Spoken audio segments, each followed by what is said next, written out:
What's up, gang? Mark here with another installation of the Pearl Snap Tactical Podcast, the show that gives you the tips and tools you need to make yourself stronger, faster, and harder to kill. We're going to kick this one off with a question, and that is, what does it mean to be a warrior when the odds are not in your favor and even the world seems to have turned its back on you? If you've ever felt like you or found yourself in that situation, well, welcome to the world of the heroes in Northern European myth. The divine heroes like Beowulf, Sigurd, Starkadr, and the Germanic warriors who venerated them lived in a world of stark extremes where courage, honor, and strength were tested at every turn. Their stories weren't just entertainment, they were guides for living boldly in a harsh and uncertain world.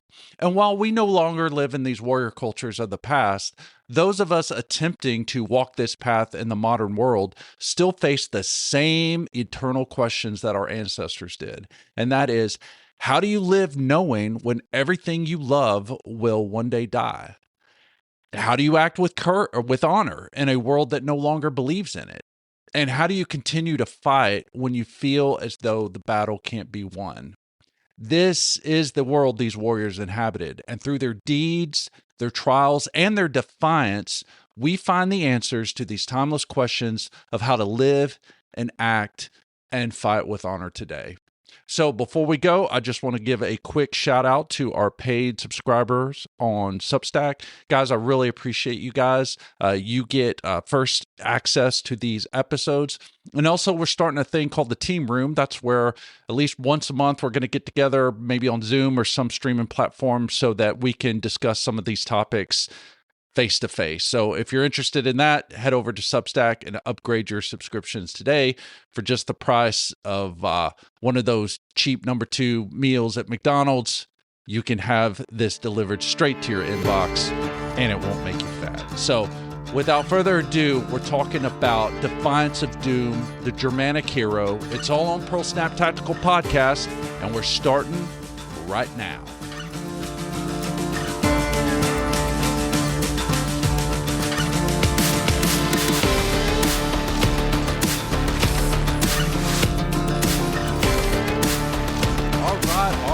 We are back with another riveting edition of the Pearl Snap Tactical Podcast. Thanks for joining me. Let's get into it.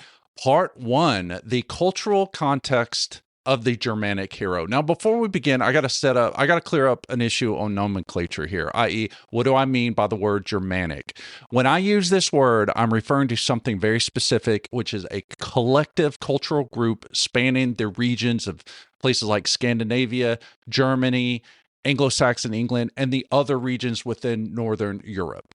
So the Germanic hero emerges from a world that is harsh, it was violent, it was uncertain, and these were societies that were shaped by survival, close-knit kinship obligation, and honor codes. The natural world itself, being up north, was very unforgiving. Winters were brutal, raids and battles were frequent, and mortality was close. Life was finite, and the hero's role was to face that finitude with courage, strength, and excellence. So this is the world that shaped these stories that we're going to talk about. And unlike the Greek heroes who exist in a world governed by a pantheon of gods that intervene and enforce limits, the Germanic heroes often act in spaces where fate, or weird, W-Y-R-D, that I've referred to in other transmissions, looms over all. Yet the gods at sometimes are distant, they're mysterious, they're inscrutable, but the tension between human courage and inevitable doom is central in these stories. So there's a clear moral framework at work here, and that is honor, loyalty, and courage matter, even when the outcomes are beyond human control. And unlike the Greek epics, Germanic heroes were celebrated not just for their glory or cleverness, but for the enduring nature of their character themselves, the enduring the impossible while remaining true to a personal and communal code.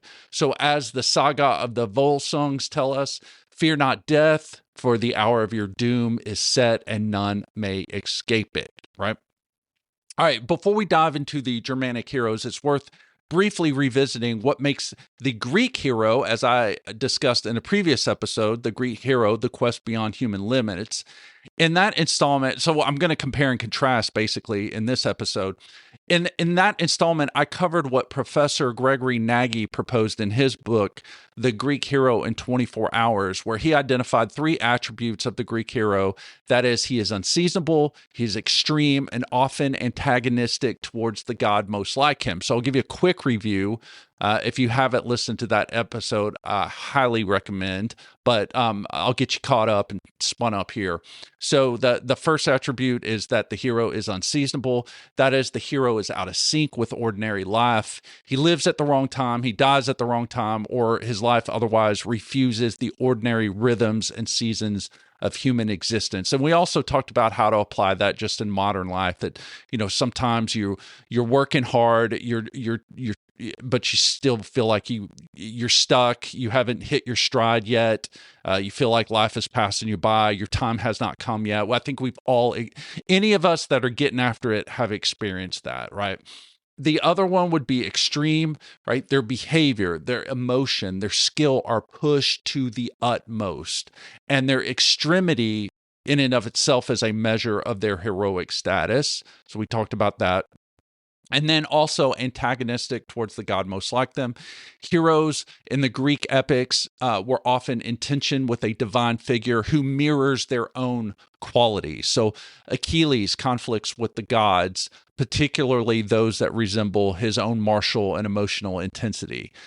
So he was always kind of getting out. He's a solar hero, but he was always juxtaposed and struggling against Apollo, who was a solar god or solar deity type, right? And we also talked about that, how that applies to modern life too. Even though you may be far removed from a belief in these entities, the fact that it still finds its way in modern life, just given by the fact that sometimes as we are taking on challenges and trying to grow and trying to push past barriers, that sometimes our own strength, right, our strong points, our strong suits can sometimes be our undoing, and can, if unchecked and not balanced properly, can become a source of weakness and even defeat if we're not careful. And so anyway, all that is packaged in that other episode, so I won't belabor it here.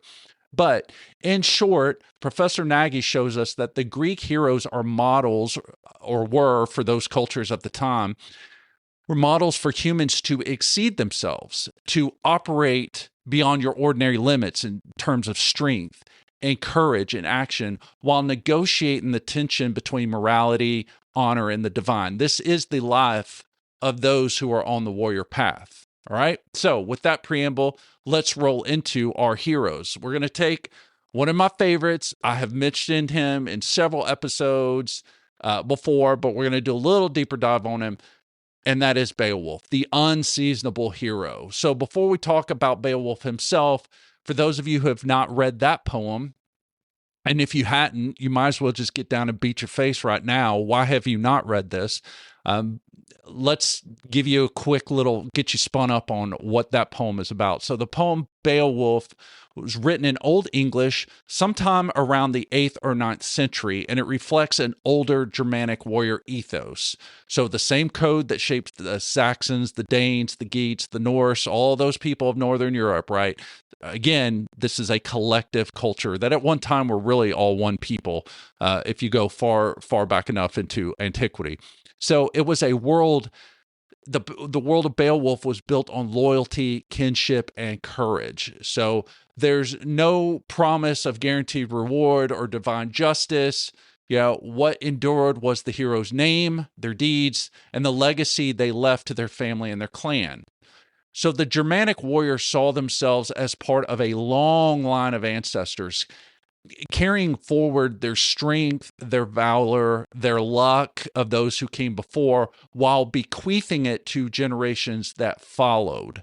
And that can be something quite hard for the modern mind to get your head wrapped around. The fact that these heroes just did not see themselves as isolated entities, but were connected not just to their kinship group that they were living with, but also very much in relationship with their ancestors who had predeceased them, right? They were continuing the line. They were bringing forward the attributes of their ancestors manifested in themselves and projecting that out on the world that they lived in. So they owed not only a debt and obligations to their family and clan network, they also owed obligations and debts to their ancestors who were in some way, in their worldview, very much alive, right, in the here and now. So in this way, the life of the heroes that they venerated became a bridge between the past and the present, or the future, and the standard of courage and honor that could inspire their kin and their community long after the hero had passed. So in the story, Beowulf begins as an outsider. So he's a young warrior from the Geats. Those are a northern, like, I think outside of Denmark or somewhere. I'm drawing a blank, but kind of that part of the world, right? We won't get into the why is this an Anglo-Saxon poem when it takes place in Scandinavia. We'll do that another time. But anyway, that's where the story is set. So he travels across the sea to help the Danish king Hrothgar, whose hall had been haunted for 12 years by this monster by the name of Grendel. So Beowulf is quote unquote unseasonable in the truest sense of the word. He acts before his time. As a youth, he was looked down upon as lazy, as a sluggard, and a good for nothing. And being underestimated or dismissed as lazy and weak or unproven created a pressure for him to act boldly, to seek challenges in order to prove his worth to his clan and his peers. So in Germanic culture, reputation and honor were everything. If you were seen as weak or unworthy, it threatened your place in the social order.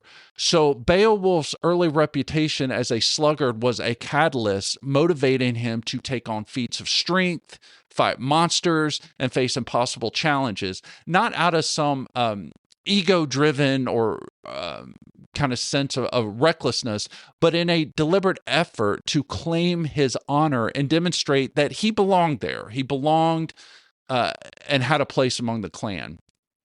So he fights Grendel barehanded. So Grendel is this like man-eating monster that was terrifying the meat hall of King Hrothgar, right? No one could defeat him. He's just wasting dudes and stacking bodies. And all of a sudden, Beowulf shows up and he's going to fight this beast, this creature with no weapons, no armor, right? And he tears the creature's arm out of the socket. And then later on, he dives into a mire, right? Or into this kind of underground cavern that he accesses through water. Right? It goes into the underworld, in a sense, to fight Grendel's mother, right? So he descends into this dark, watery underworld where he finds an ancient sword to finish the fight. Again, to the modern mind, you're like, well, this makes no sense. Why is he fighting this beast barehanded and all that stuff? But again, like we've talked about with these myths and the stories, they represent things. You're not just to read them literally. They are pointing at bigger motifs and themes. And so maybe in another episode, we'll kind of go into a deeper dive on those. But right now, I'm just running along the story and analyzing these along Professor Nagy's pattern, right? So when we first, like I said, when we first meet Beowulf, he's young, he's trying to prove himself, he's untested, untempered, he is unseasonable. But by the end of the story, decades later, he becomes a king, right? After he kills Grendel's mom, he raises to notoriety. He's this great king, right? He's his fame is far and renowned, right? And he's this king. He's older, he's wider, yet he's still bound by the same heroic code. So when a dragon comes around and starts smoking people and terrorizing the village and the realm, Beowulf goes to face it alone. Right? He doesn't send proxies to do it. He doesn't stay stuck up in the castle, right? He doesn't stay back in the fob, watch and directing the action. He goes and does it himself. So he kills the dragon, but unfortunately, the dragon ends up getting a fatal blow and kills him as well. right? So he meets his end. So Beowulf's life cycle is the full heroic cycle. So early on, he's unseasonable, his unseasonable daring, maturing into the death that restores the balance in that world. So in the Greek world, the hero dies to become immortalized in song. In the Germanic world, he dies to fulfill his weird or his fate, his destiny. It's part of the package. So Beowulf's kind of courage really isn't that common anymore. It's the kind of courage that does the right thing when no one else will, even though you know you're going to pay for it. The unseasonable man never waits for permission to act. He acts because it's got to be done. So for modern men, that lesson it cuts deep, right? So being unseasonable or being out of step with your time, right? Aren't we all, if you're on this path, we are all in a sense unseasonable, right? Because we are, in a sense, adhering to values and virtues that are out of time, right? But that might be the surest sign that you're on the right path. If you feel like you're a stranger living in a strange land, if you feel like you're being called to something greater, if you feel like you haven't quite hit your stride yet, then the epic of Beowulf offers some profound lessons for you. All right. I know it kind of go fast. I get really excited talking about this stuff. Normally, I talk painfully slow as a Southerner, but I get revved up when I'm talking about this stuff. So I'll try to slow it down. All right. So now we're going on to part two, the extreme hero. First, unseasonable with Beowulf. Now we're moving into the extreme hero, and that is Sigurd, the Dragon Slayer. So if Beowulf is the steady flame of the hearth, Sigurd is a wildfire, right? He's the hero of the Volsunga saga, one of the greatest Norse legends, and a key part of the Poetic Edda, the old Icelandic collection of mythic poems that really give us much of what we know about the Norse worldview, right? Sigurd's story begins in tragedy and prophecy. So his father dies in battle before he's born. He's raised by a smith named Regin, who tells him of a dragon named Fafnir, who's guarding this cursed hoard of gold. And this treasure, Regin says, should be Sigurd's destiny. You got to go for this. This is your fate. You have to claim this treasure. So Sigurd goes forth with his sword, Graham, from the shards of his father's blade. If any of this stuff is like sounding Tolkien-esque, well, guess where Tolkien got the inspiration for his Middle Earth Lord of the Rings stuff, right? It all came from these legends and sagas. Anyway, so when he tests it, it slices an anvil clean in two. So he rides off to slay the dragon. And after receiving a little sage advice from Odin, right, on how to kill the dragon, he goes to work. He digs a pit and he lies in wait for the dragon. So in the Germanic lore, when you think of dragon, that might be not the greatest term. You should think of it more as like a large, deadly snake, like not like dragon-sized snake, right? They didn't really fly, didn't have arms. They slithered around, right? So not the your what you kind of the winged reptile type version. So anyway, that's why he digs the pit. He lies in wait for Fafnir to slither over him. So as Fafnir is slithering his way down his normal path, he crosses over the pit where Sigurd is laying in wait below. And at that moment, Sigurd drives the sword into Fafnir's belly and kills him, right? They end up having like Regin gives this or Fafnir gives this dying declaration, and they kind of interact with each other before he dies, but you can read that on your own.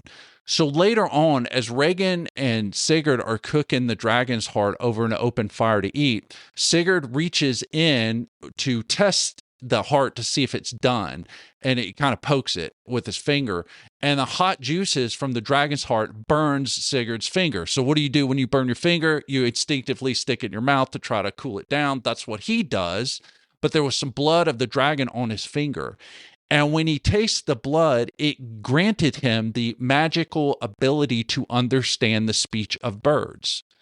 So in a nearby tree, Sigurd overhears a group of birds talking, and they're warning him that Regin intends to kill him and take the treasure for himself.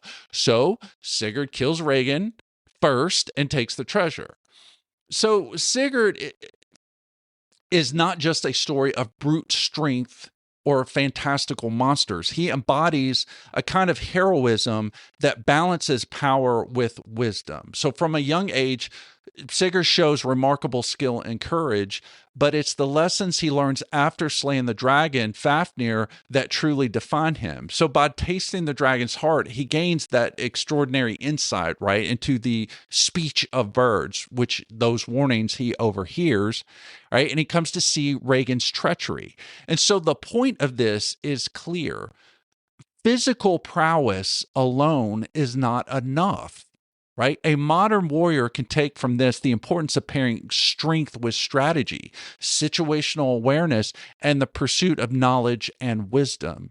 So in today's world, the battles, we're not fighting with swords and shields anymore, but the principle holds.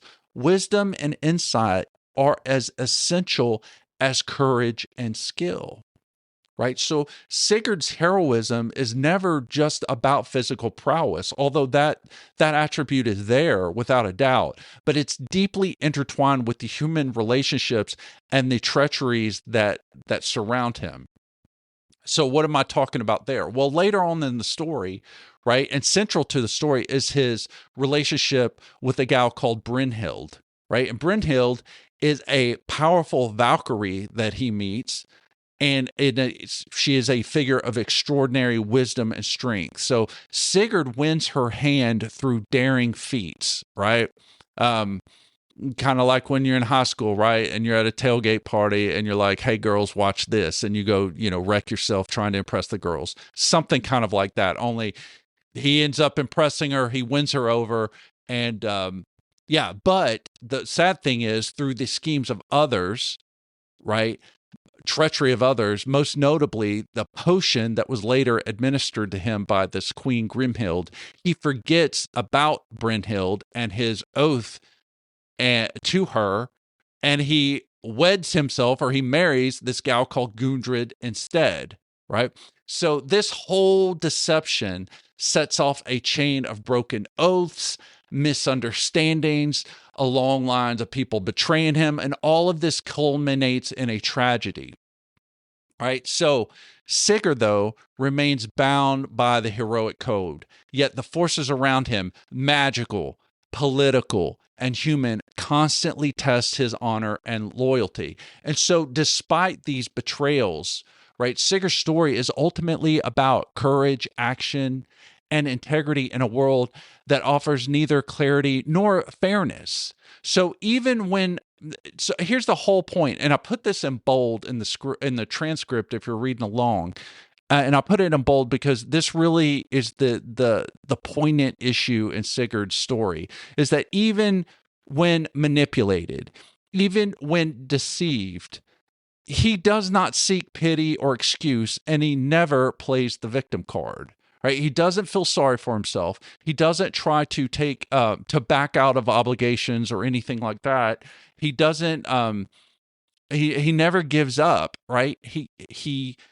I'm just going to read it again. Even when manipulated, which he was, even when deceived, which he was, he does not seek pity or excuse, and he never plays the victim card. Right? So he faces the consequences of his fate head on. Heroism in the Germanic worldview was not about perfection, right? But was about how one acts with bravery and honor, especially when facing circumstances beyond one's control. So the ancient heroic code celebrates bold deeds, loyalty, and fame, but also acknowledges the complex realities of destiny, vengeance, and manipulation. And Sigurd embodies this ideal.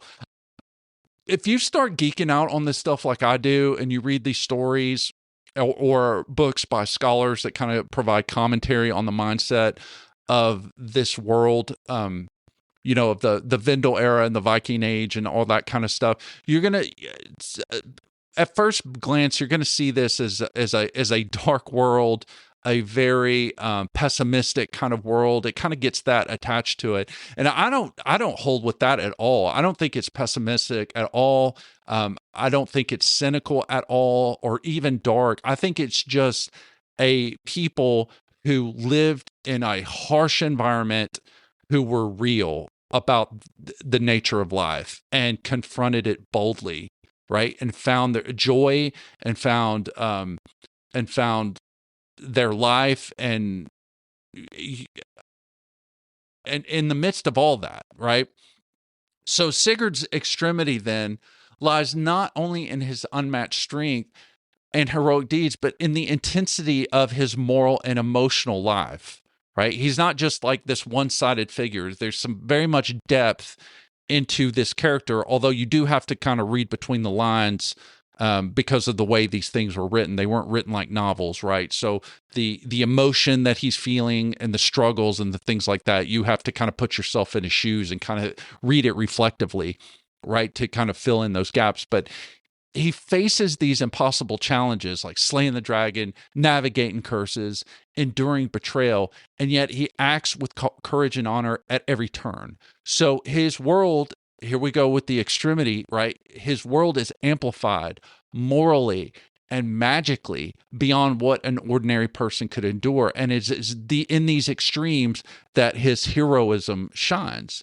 So Sigurd's glory lies in the ability to maintain courage and fidelity, even when fate conspires against him. And man, excuse me, that's a lesson fit for anyone walking the warrior path today, right?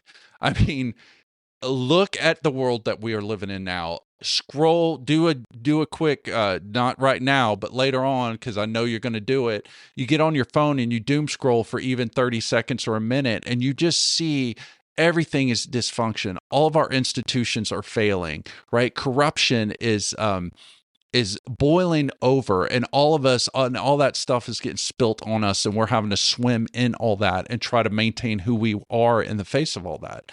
The deck is stacked against us, right? And in a certain sense, the world has turned its back on us, but that's not a cause to wallow in victimhood, to pity oneself, right? Or to blame outside circumstances. It's the time to gird up and face it head on and find that there is life, that there is victory, right? And the exhilarating feel of transcending all of that through courage, through valor and honor, right? That's what's waiting for us. All right, let's move on. Now we're going to talk about the antagonistic hero, which is Starkadr or Starkadr. This one is a very, very complex one. So let's look at him. Starkadr, the dark mirror of all others. He's probably one of the most complex figures in Norse legends. So if you want to get his story, you're going to have there's several different legends about Starkadr. He is found in Saxo Grammaticus, which was a Danish priest, that's his Latin name, who wrote the Gesta Danorum, which is the history of the Danes. He's also in many other works. He's referred to in other sagas, like there's really other stories. Gartrek's saga is one. I don't even think I pronounced that right. I may have to go back and check myself there. But he's even mentioned in Beowulf, though not by name, but there's plenty of scholars and commentators out there that will point you out that say, no, this is Starkadr. We know him by his attributes that he's referred to as here. So he's kind of sprinkled all over this world. So he's not quite a hero. He's not quite a villain, right? He's kind of he's kind of running the in between. He's skirting the boundaries, so to say. So Starkadr is born under conflicting destinies. So, for instance, Odin blesses him with great strength and skill, but Thor curses him with misery and shame. So he will live multiple lifetimes. He will achieve great things, great glory, but each lifetime is going to be filled with suffering, right, and doom. So Starkadr fights in countless wars. He becomes a hero at one time. He's a criminal in another. He's a poet. He's a murderer. He kills kings. He serves them. He gains honor. He loses it again. He's just kind of an up and down kind of character. And I think in my reading of all this, that Starkadr also embodies Nagi's third element, but maybe in a different way, that antagonism with the divine. Not exactly according to the Greek template, but I think you can make an argument that it's there nonetheless. So he's not rebelling or fighting with a god most like him per se, but he definitely is caught in between them. So in that battle between like Odin and Thor, right? His conflict, he is their conflict made manifest. His life is the battlefield of opposing divine forces. So the Greeks imagine the hero as standing in tension with the god most like him, like Apollo and Achilles, Heracles with Hera, right? But the Germanic version is more tragic. The gods themselves are divided, and Starkadr suffers their consequences. So again, as I've said in other episodes, um, if you judge the action of the gods in these myths and stories based on modern standards of morality, you're going to miss the whole point. You might as well not even read it. You're going to miss the whole point of what these stories are trying to teach you, because these stories were shaped by the poets of old to teach us lessons. The stories, they are poems. They were not meant to be read literally, right? They were encoded with symbolism and deeper meanings. So in these stories, the gods and their actions represent something, right? And they were images that pointed to a larger picture, right? So for modern men, Starkad's story speaks to the endurance required when life demands feats beyond what seems possible for you, when greatness comes with curses, wounds, and acts we might not wish to perform. Right? Starkadr reminds us that the heroic path of the warrior often carries unavoidable burdens, and that strength, that perseverance, and honor are tested not just in glorious victory, but also in surviving the relentless trials of life itself. So, part 4, Fate, Doom, and the Modern Warrior. How do we, great story, bro, but what's this got to do with me, in other words? All right, have at it. Here we go. So what unites these three heroes, and there's many others in the Germanic lore, but Beowulf, Sigurd, and Starkadr, is the defiance of doom, right? Each of us faces doom in some form. Sometimes it's just the quiet erosion of your life, of time, the loss of strength, right? Having to struggle with that, the collapse of something we've built. Sometimes it's betrayal in a relationship. It's a failure in work, in life, or it's just the simple knowledge that everything we love will someday be taken away. And the Germanic heroic code didn't deny any of this. In fact, it confronts it.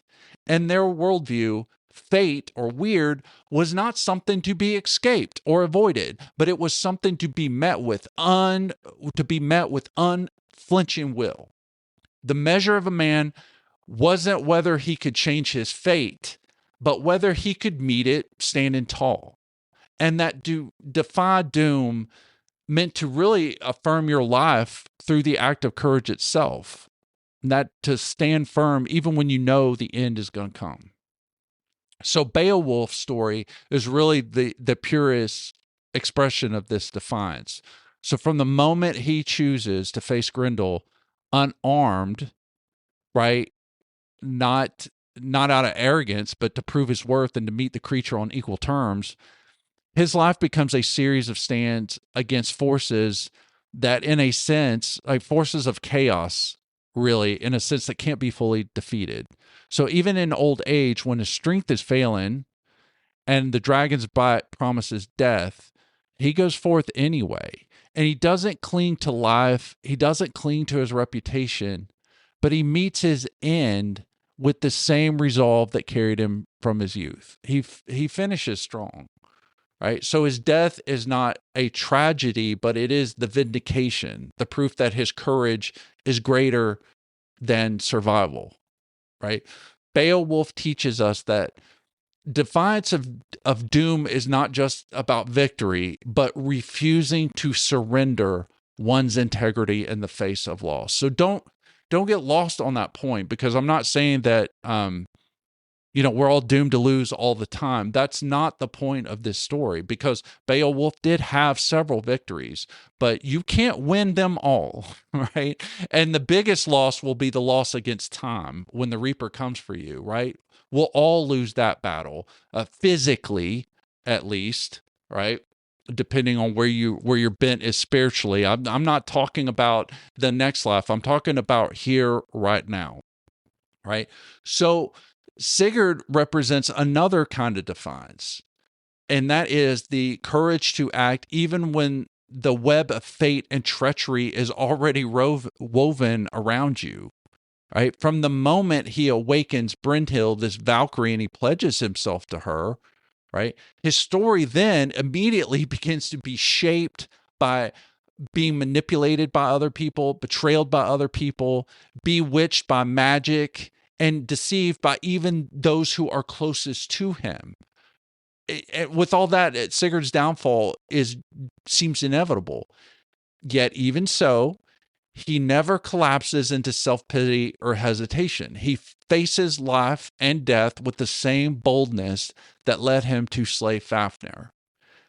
His strength is not only the sword in his arm, but it's the refusal to yield to despair.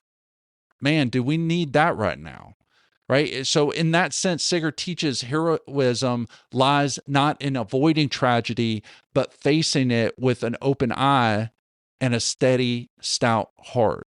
So we too can act courageously, knowing that the world may betray us, for it's the act itself that gives our lives meaning, right? When seen in that light.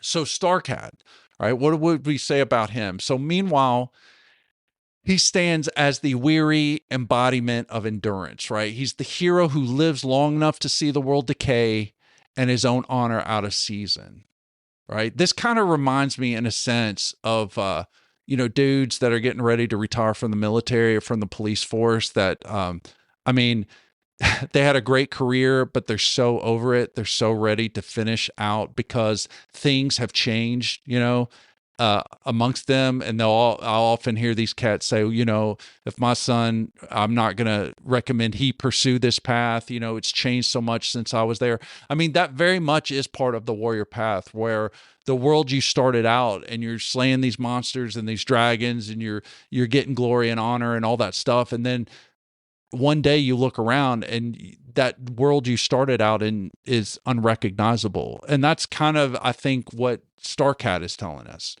or what we see with him. So where Beowulf dies gloriously and Sigurd falls in betrayal, Starkadr endures. He bears the curse of his fate. He's performing both noble and terrible deeds, bound by duty, even as the world around him continues to spiral down into corruption. So his defiance is quieter, but it's no less fierce. So it's the courage to persist when glory has long since faded, and to carry on when the age no longer honors the virtues that define you. Right? Isn't that the world we're living in now? Right? These virtues of honor, courage, right, integrity, that are given way to chasing consumerism, comfort, and safety, right, juxtaposed to that, right? It makes you a stranger to this society, in a sense. So Starkadr's endurance speaks to the long aftermath of the battles, the years of quiet struggle that every warrior's got to face when the fight becomes internal. So wrapping it up, each of these heroes, so Beowulf, Sigurd, Starkadr, they meet doom in his own way, yet they embody the same truth, which is the heroic life is not about escaping your fate, but it's about facing it on your terms. Their defiance was not rooted in arrogance, but it was a sacred act of standing firm in a collapsing world. And that, perhaps, I think, is really the most vital lesson for us today. In an age where decay takes subtler forms, right, like moral cowardice, right, spiritual emptiness, the soft tyranny of comfort, right? in the face of all that, we can choose to stand unbent. So to act bravely when the odds are against us, right? To hold fast to our oaths and our ideals, right? Which implies that we know what these ideals are, what it is that we stand for, even when the world forgets their worth, or craps on them, right? All that, right? That is what it is about. That is the Germanic hero's gift to us. The example of living with courage and honor beneath the shadow of the inevitable. And with that, we will thus conclude. Guys, I hope you like this one. These run deep. These stories run deep. I really just scratched the surface in terms of the themes, the motifs, and the things that they have to teach us. I highly recommend that you pursue reading these stories and internalizing them, like John Michael Greer told us in our episode that we did on the Grail about saturating yourself with these stories, the myths, and that you will see them come to life. I'll put some resources in the show notes to some great books and works to get you started if you're looking to dip your toe into it. But other than that, until next time, I'm Mark signing off, telling you to stay sharp and keep it full snap.